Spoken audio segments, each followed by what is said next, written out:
Most players are fearful of taking charges because they've never learned how to take charges properly.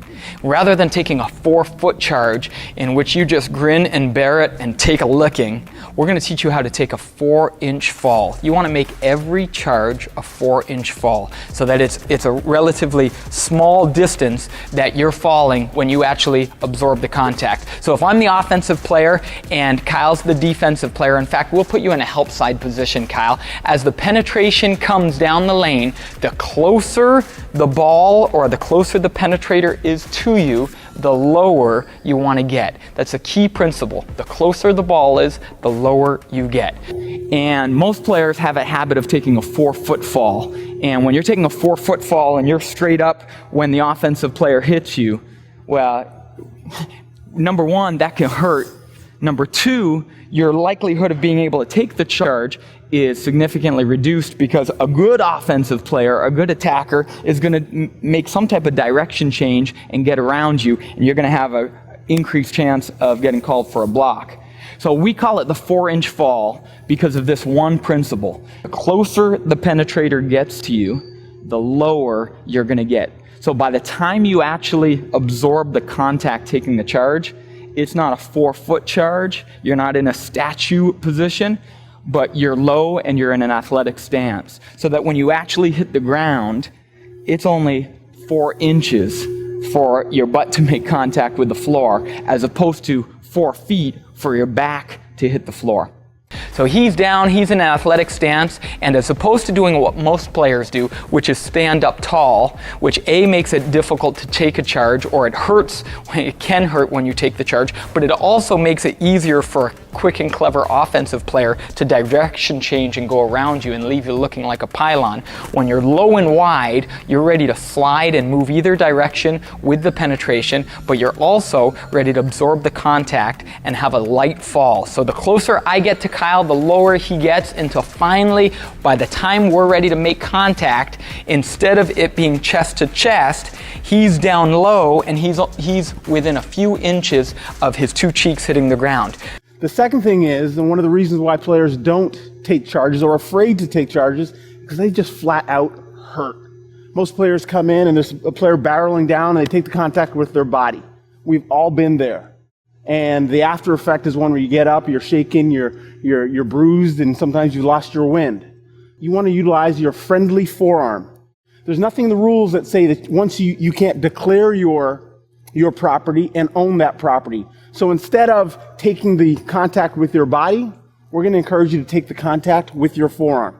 So I'll just use mono as my demonstrator to start out. So your friendly forearm, you want to keep it parallel to your torso, parallel to your chest, and it's going to be a firm forearm. You're not going to extend it because that looks like a foul.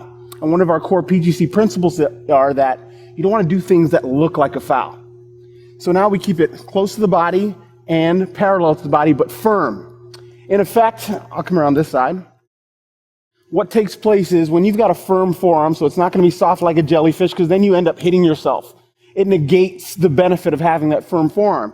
But with a firm forearm, so mine, I'll keep it firm, what happens is he takes the hit with the forearm, but you don't have to oversell it, Mono. But what happens is when you get hit with a firm forearm, look what happens to his upper body.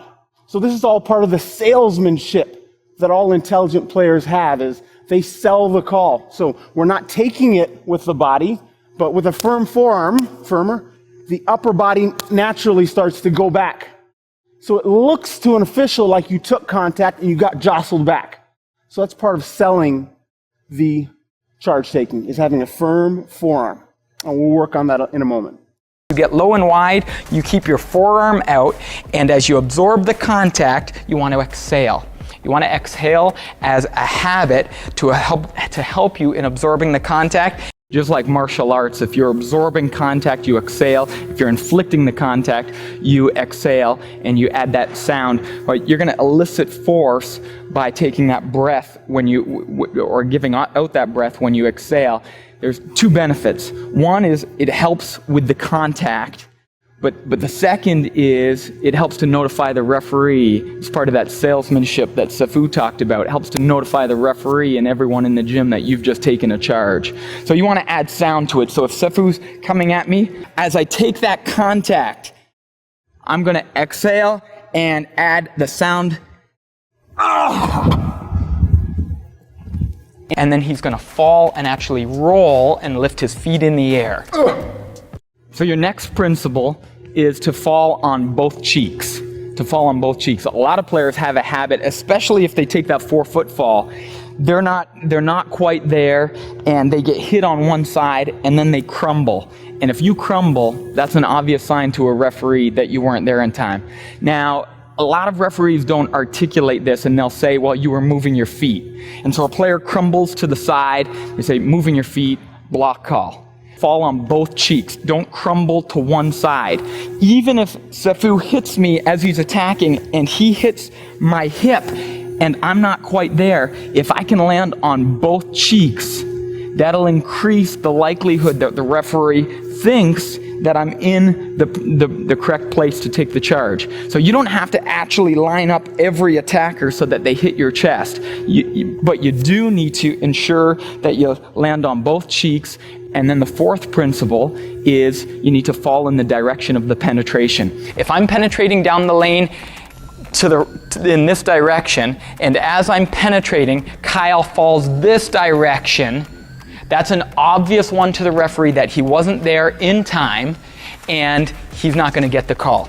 As I penetrate down the lane, Kyle needs to get his body in front of me and make sure that his two cheeks are falling, and he wants to get his two cheeks down, and he needs to fall in the direction of the penetration. That's the clearest and easiest way to show the referee that you were there in time. It doesn't matter, once again, if your feet were moving. What matters is, do you fall in the direction of the penetration? So how do you know if you fell in the direction of the penetration? Usually it's because the offensive player lands on you. So if Sefu is attacking the lane and I slide over and now I fall in the direction of the penetration so that he is going to land on me, I've got a much greater likelihood of getting the call.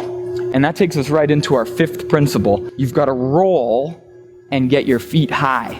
He's going to fall and actually roll and lift his feet in the air. So his feet go up in the air, and the benefit of his feet going up in the air is that if I'm going to fall on top of him, he's going to actually be protected. So let's take a look at what this looks like. You get lower as the attacker gets closer to you. You get your friendly but firm forearm out, not up at 90 degrees, but probably at best at 45. And then as the contact takes place, I get both cheeks down, I fall in the direction of the penetration, and I get my feet up. Get my feet up. That way, if he's going to come down, he's going to come down on top of me, but I'm protected. You don't want to fall and be completely exposed. You don't want to take a charge and put your hands behind you so that somebody puts their knee right in your chest. So you protect your main frame, your engine, and then when you fall, you're protected on the fall as well. The last thing I'll add to it as a point of precision. Old school basketball principles used to teach us to put our hands back on the charge. Let's throw that out the window. I'm sure most of you have seen, and I know in my coaching career, I've seen a lot of athletes who've lost weeks, months, and potentially their whole season from throwing their hand back on the charge, leading to a broken wrist, a broken hand. So this is the advantage of the 4-inch fall. You're not falling as far. So one arm goes up, this is your friendly but firm forearm, and instead of putting the other hand back to brace your fall, you now know and you have confidence in knowing you're not falling a far distance. So the other hand needs to come up to protect your body. And so that's a crucial point of precision. The closer the lower, friendly but firm forearm, fall with both butt cheeks in the direction of the contact, get the other hand up to protect yourself and your feet up as well. That's your 4-inch fall charge.